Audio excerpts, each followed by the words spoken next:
Wow. Just when you thought that things were going to be less complicated, it ends up getting more complicated. So much for capping things off. This is going to continue for a while.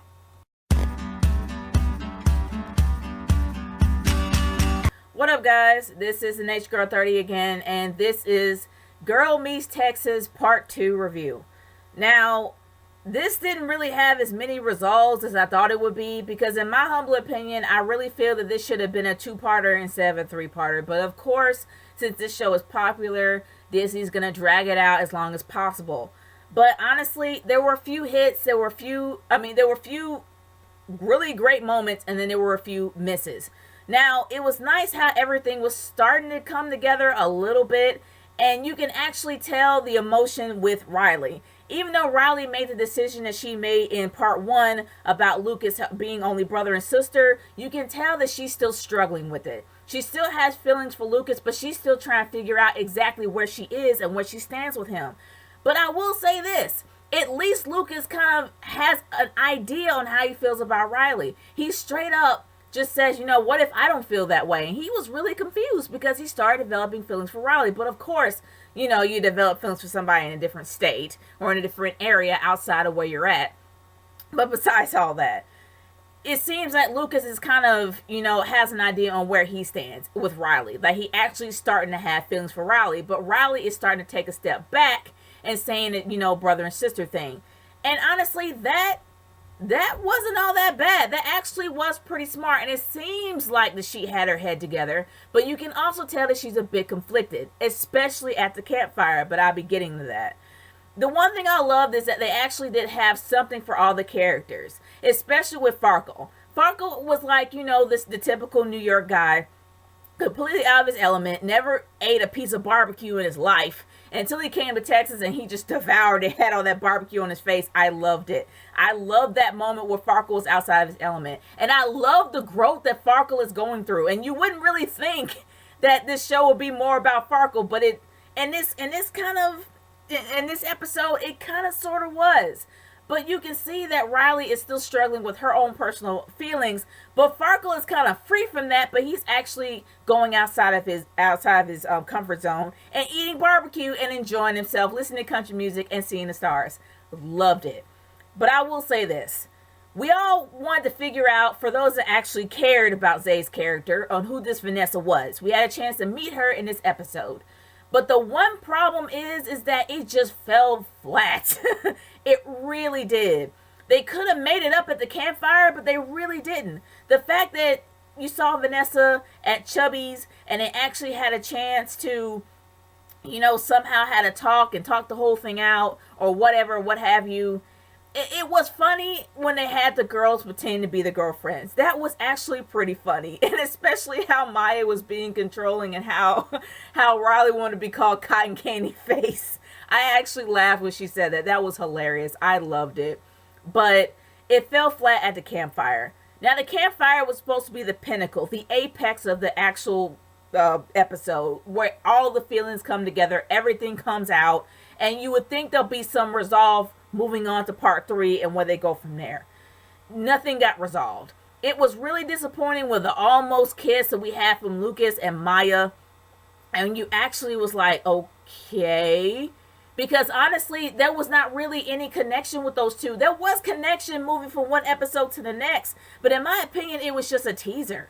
Honestly, I'm really seeing that they might just pair up Riley with Lucas, and I'm hoping they don't because I really do want something different than the Corey and Topanga dynamic. It would be nice to actually see not Riley have a happy ending, but Maya. Because throughout the whole series, come on, let's be real, Sean did not have a legit happy ending. He was with Angela, but Angela was conflicted throughout the entire episode. And then Angela ended up bailing, and Sean ended up being there with his heart broken. The only person that had a happy ending was Corey. So it would be nice in this show and this whole new show itself to have Maya have the happy ending. And even though Riley will eventually have hers, it would be nice if Maya had hers first. But I'm not. But that's just me. That's just me talking. But as for the episode itself, it would be nice if there was a little bit more emotion that came out. And of course, Maya was being the stubborn Maya, but at that point when Lucas actually grabbed her face, I was hoping that she would say something a little bit more than that. But it just seemed like everything fell flat. When Vanessa showed up at the farm, or the wherever, at the fire farm, just to look for Zay, was a bit off-putting, because I thought it would just be some resolve in the restaurant, but I really don't know. Zay's character has been kind of mediocre and lackluster since he came on. And it was all about him trying to get Lucas to be his best friend. But he's saying that, oh, you couldn't drag me away from these people. You did everything in the entire season but make fun of them. What connection do you have with them? None. And I'm really like, okay, you can't just throw that in there because it's supposed to be a sentimental moment. Zay really doesn't have any connection to the main four. Then the main four has a connection to the main four. Well, I mean, they all have a connection together because they were all like best friends. Including, they even showed an episode that their ancestors, well, not ancestors, but their great grandparents or their great great aunts or whatever actually did meet in the same place where Topanga's is currently, and they actually knew each other. But even though they broke up and split apart and went their own ways, they all stayed together as friends. There's more connection with the main four than Zay is with the main four. So that was kind of a bit off-putting, and it shows me that Zay's character, it probably won't last that long. I'm not seeing him lasting towards graduation. And if he does, I'll be shocked. And if they actually do decide to make it into high school, he won't be there. I'm not expecting that either. But besides all that, at least we saw some growth with Farkle, him going outside the box, doing something different. We had some resolve with Zay, and Zay was the only person that actually had resolve. But there was no resolve with the love triangle. I kind of wish it was a two-parter instead of a three-parter. It should have been shorter instead of longer. But now that with part 3 coming up tonight, hopefully there'll be some kind of resolve. I'm hoping that this love triangle is going to dissipate and they'll be able to move forward from there. But I really don't know. But guys, I want to hear your thoughts about this episode.